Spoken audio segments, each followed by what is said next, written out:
بسم اللہ الرحمن الرحیم۔ میں آپ کا میزبان روحانی معالج حافظ محمد عثمان آج آپ کی خدمت میں عمل پیش کر رہا ہوں، محبت کی شادی کی رکاوٹیں ختم کرنا۔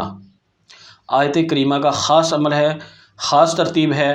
اس عمل کی برکت سے انشاءاللہ تعالی آپ کی پسند کی شادی، اللہ نے اگر آپ کا وہاں رشتہ رکھا ہوا، کیونکہ اس میں تقدیری فیصلہ بہت زیادہ ہے، کیونکہ اللہ نے اگر آپ کا وہاں پہ رشتہ جوڑا ہوا تو اس رشتے کے اندر جو رکاوٹیں ہوں گی، وہ رکاوٹ رشتہ دار ہیں، والدین ہیں، کوئی شخص ہے، کوئی بہن ہے، کوئی بھائی ہے، کوئی بھابھی ہے، کوئی نہیں مان رہا، تو وہ اس عمل سے انشاءاللہ تعالی اس عمل کی برکت سے وہ لوگ مانیں گے اور رشتہ دیں گے، رشتہ لیں گے۔ لیکن دیکھیں، لڑکی ہے، اس کے والدین نہیں مان رہے، اس کے بہن بھائی نہیں مان رہے، تو لڑکی اپنے گھر والوں کے لیے عمل کرے۔ لڑکا ہے، اس کے والدین نہیں مان رہے، تو وہ اپنے گھر والوں کے لیے عمل کرے، اپنے بہن بھائیوں کے لیے وہ عمل کرے۔ اصول یہ ہے۔ دیکھیں، اب خواتین فون کرتی ہیں کہ جی پہلے لڑکا مانتا تھا، اب لڑکا مانتا نہیں، اس کی وجہ کیا ہے؟ دیکھیں، یا تو وہ لڑکے کا وقت گزر گیا، اس نے جو مقصد تھا وہ مقصد اس کا پورا ہو گیا، اب وہ آپ سے شادی نہیں کرنا چاہتا۔ نہیں، وہ تو شادی کرنا چاہتا ہے، وہ تو مجھے فون بھی کرتا ہے، رابطہ بھی کرتا ہے، اب وہ کہتا ہے کہ میرے والدین نہیں مانتے۔ ہاں، والدین نہیں مانتے، ان کو منانے کے لیے لڑکا محنت کرے، سٹرگل کرے، اعمال کرے، ان کی منت ترلا کرے، ان کے سامنے اپنی جو ہے معاملات رکھے۔ اب خواتین فون کر کے یہ کہتی ہیں کہ جی وہ لڑکا تو عمل کرتا نہیں ہے، وہ تو اس چیز کو مانتا نہیں ہے۔ بھائی وہ کیسے مانے گا؟ وہ تو آپ کے ساتھ صرف تعلق رکھنا چاہتا ہے، شادی تھوڑی کرنا چاہتا ہے آپ سے۔ وہ تو آپ سے اس نے وقت گزار رہا ہے، اب وہ ڈائریکٹلی کہتا ہے کہ جی میں تو آپ کے ساتھ نہیں رکھنا چاہتا، میں تو آپ کے ساتھ نکاح نہیں کرنا چاہتا، تو اس کا مطلب یہ ہے کہ آپ کا تو تعلق ہمیشہ کے لیے ختم ہو گیا۔ اب وہ آپ کے ساتھ تعلق تھوڑی ختم کرنا چاہ رہا ہے، وہ تو چاہتا ہے کہ آپ کی زندگی میں ایسے ہی چلتی نہیں، بس ٹھیک ہے، جہاں میرے والدین چاہیں گے وہاں شادی کر لوں گا، آپ کے ساتھ وقت گزر رہا ہے۔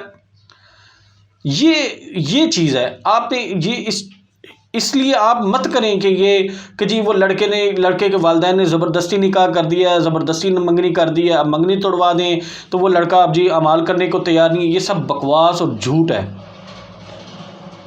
میں اتنے سخت الفاظ استعمال کر رہا ہوں، یہ سب بکواس اور جھوٹ ہے کہ جی لڑکا عمل نہیں کر سکتا۔ لڑکا کیوں نہیں عمل کر سکتا؟ اگر وہ چاہتا ہے کہ آپ سے شادی کرنا چاہتا ہے تو پھر تو اس کے لیے تو زندگی کا مسئلہ ہے۔ بھائی جو شادی کرنا چاہتے ہیں وہ تو اپنی زندگیوں پر کھیل جاتے ہیں، تو یہاں پہ تو چند گھنٹوں کی یا چند منٹوں کی پڑھائی ہے وہ نہیں کر سکتے۔ اس کا مطلب یہ ہے میری بہنوں سدھر جاؤ، نہیں کرے گا وہ لڑکا شادی، آپ جو مرضی کر لیں وہ لڑکا شادی نہیں کرے گا آپ کے ساتھ، کیونکہ وہ چاہتا ہی نہیں ہے۔ وہ آپ کے ساتھ اپنے تعلقات استوار رکھنا چاہتا ہے، آپ کے ساتھ نکاح نہیں کرنا چاہتا، آپ کے ساتھ ناجائز تعلقات تو رکھنا چاہتا ہے، جائز تعلقات نہیں رکھنا چاہتا۔ اس لیے آپ وقت سے پہلے سنبھل جائیں، سدھر جائیں۔ یہ معاملات بالکل غلط ہو جاتے ہیں بعد میں، یہ لڑکے بعد میں نہیں مانیں گے۔ اسی طرح سیم لڑکیوں کے بھی یہی مسئلے ہیں۔ لڑکے جی وہ لڑکی کا والدین نہیں مان رہے، وہ تو کوشش کر رہی ہے، بھائی وہ کوشش کر، اس کو پڑھائی بتا دے، پڑھائی نہیں، وہ پڑھائی نہیں کر سکتی۔ کیوں نہیں کر سکتی بھائی؟ نہیں جی وہ ایسے ہے، وہ ایسے ہے، وہ جی ایسے ہے، وہ گھر میں کر نہیں سکتی، اس کے پاس وقت نہیں ہے، فلاں ہے، ڈمکاں ہیں، 100 ڈرامے ہوتے ہیں ان کے۔ لیکن یاد رکھیں وہ بھی آپ کے ساتھ سنسیئر نہیں ہے، وہ آپ کے ساتھ شادی نہیں کرنا چاہتی۔ لیکن لڑکیوں کے معاملات جو ہیں، جو مجھے کالز آتی ہیں، جو مجھے فون آتے ہیں، جو رابطہ ہوتا ہے، اس میں لڑکیوں کے معاملات کم ہوتے ہیں، لڑکوں کے زیادہ ہوتے ہیں۔ لڑکے کے زیادہ بدتمیزیاں کرتے ہیں، لڑکے زیادہ غلط حرکات کرتے ہیں۔ اس کے لیے میں اپنی بہنوں کو کہوں گا کہ وہ اس طرح کے معاملات سے دور رہیں۔ لیکن بہرحال اگر دونوں سنسیئر ہیں تو دونوں اپنے اپنے گھروں کے لیے عمل کریں۔ اگر کوئی کسی مجبوری کی وجہ سے نہیں کر سکتا تو کوئی ایک دوسرے کے لیے عمل کر لے، جیسے لڑکی کے والدین نہیں مان رہے تو لڑکا عمل کر لے، تو لڑکے کے گھر والے نہیں مان رہے تو لڑکی عمل کر لے کہ ان کا رشتہ لے کر آ جائیں۔ تو انشاءاللہ تعالی اس عمل کی برکت سے اللہ نے چاہا تو رشتہ ہوگا، شادی بھی ہوگی، رکاوٹیں دور ہوگی، اگر اللہ نے آپ کا وہاں پر رشتہ رکھا ہوا تو۔ عمل کو نوٹ فرما لیں، عمل نہایت آسان ہے، آیت کریمہ کا عمل ہے۔ اس کی ترتیب یہ ہے کہ آپ نے عشاء کی نماز کے بعد فرض نماز ادا کر لینی ہے، سنت اور نفل ادا کر لینے ہیں، وطر ادا نہیں کرنے۔ نفل ادا کرنے کے بعد آپ نے مسجد میں ادا کریں تو مسجد میں بیٹھ جائیں، خواتین گھر میں نماز پڑھنی ہے تو گھر میں بیٹھ کے آیت کریمہ پڑھیں گے۔ اول آخر 21 مرتبہ درود ابراہیمی، تصور پختہ رکھنا ہے، جو بندہ نہیں مان رہا اس کا تصور رکھنا ہے۔ آیت کریمہ جو ہے وہ 1900 مرتبہ پڑھنی ہے، 19 تسبیح پڑھنی ہے، 19 تسبیحات پڑھنی ہیں۔ تصور پختہ رکھے کہ وہ نہیں مان رہا، تو اس عمل کو آپ نے کیا کرنا ہے کہ 11 دن تک کرنا ہے۔ اول آخر 21 مرتبہ درود شریف اور 19 تسبیحاں، 1900 مرتبہ آیت کریمہ لا الہ الا انت سبحانک انی کنت من الظالمین، اس کو پڑھنا ہے۔ تصور پختہ رکھنا ہے کہ جو شخص نہیں مان رہا وہ مان رہا ہے، وہ رشتہ لے کر آ رہا ہے، اس طرح کے معاملات ترتیب رکھنی ہے۔ اس عمل کی تمام امت مسلمہ کو اجازت ہے، بار بار کمنٹس میں اجازت لینے کی ضرورت نہیں ہے۔ اور جو ساتھی چاہتے ہیں ان کو ہمارے اعمال وقت پہ موبائل پہ موصول ہوتے رہیں، وہ ہمارے تمام گروپس کو جوائن کر لیں، ہمارے ٹیلی گرام گروپ کو جوائن کر لیں، واٹس ایپ گروپ کو جوائن کر لیں، فیس بک گروپ کو جوائن کر لیں، یوٹیوب چینل کو سبسکرائب کر لیں، فیس بک پیج کو لائک کر لیں، موبائل اپلیکیشن کو انسٹال کر لیں۔ انشاءاللہ تعالی ہمارے تمام اعمال وقت پہ موبائل پہ موصول ہوتے رہیں گے۔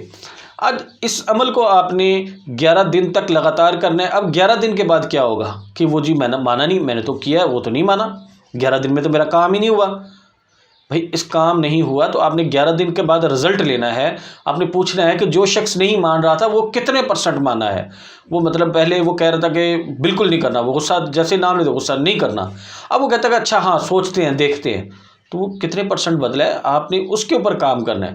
پھر 11 دن کریں، اس کے لیے وقت تو مقرر ہے جو آپ کو بتایا ہے، لیکن دن مقرر نہیں ہے، آپ کریں۔ خواتین بھی کر سکتی ہیں، خواتین مخصوص ایام میں کریں گی، مرد حضرات کسی بھی دن کر سکتے ہیں۔ تو 11 دن کا عمل کرنے کے بعد رزلٹ لیں، پھر اگلے دن 11 دن کریں، پھر دیکھیں، پھر اگلے دن 11 کریں، پھر دیکھیں۔